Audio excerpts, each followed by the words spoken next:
गौसे आज़म रज़ियल्लाहु ताला अन्हु जब छोटी सी उम्र में थे तो अपनी वालदा से कहा, मैं दीन की तबलीग के लिए, दीन सीखने के लिए मैं ये शहर से दूसरे शहर जाना चाहता हूँ।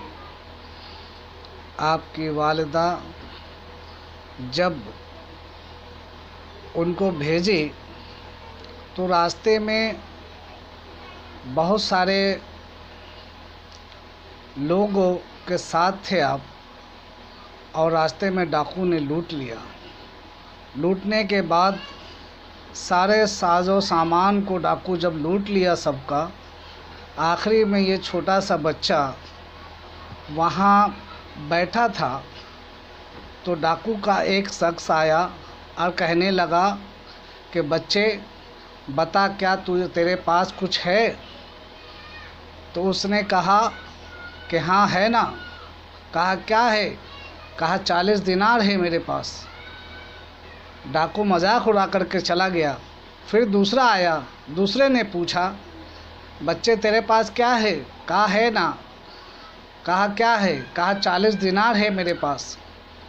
फिर उसके बाद सब जाकर के अपने डाकू के सरदार को उसने कहा, और उसने कहा कि सबका सामान तो लूट लिया है, लेकिन एक बच्चा है और वो कहता है मेरे पास 40 दिनार है। कहा अच्छा। कहा चलो। गए और जाने के बाद उस बच्चे से कहा कि बेटे क्या है तुम्हारे पास?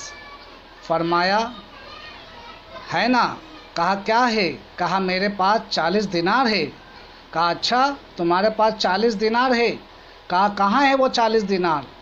कहा ये देखो, मेरी आस्तीन के अंदर में मेरी माँ ने ये सील करके दिया है।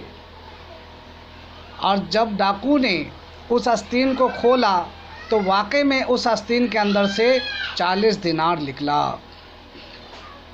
जब डाकू ने उस दिनार को देखा और उस देखने के बाद उस डाकू ने फरमाया कि ऐ बच्चे, तुम चाहते तो बच सकते थे, झूठ बोल सकते थे, क्योंकि तुम्हारे पास ऐसी जगह पे ये दिनार था कि हम देख भी नहीं सकते, लेकिन तुमने ऐसा क्यों नहीं किया? गौसे पाक रज़ियल्लाहु ताला अन्हु ने फरमाया कि जब मैं घर से निकला था तो मेरी माँ ने मुझसे कहा था कि बेटा कभी झूठ नहीं बोलना, इसलिए मैंने झूठ नहीं बोला है।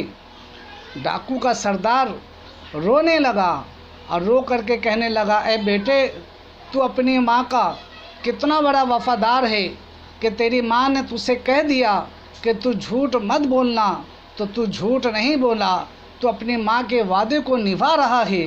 लेकिन ए बच्चे, मैं उस रब का कितना बड़ा गुनहगार हूँ कि वो मुझे खिलाता है, पिलाता है, सब कुछ देता है, फिर भी मैं उसकी नाफरमानी कर रहा हूँ।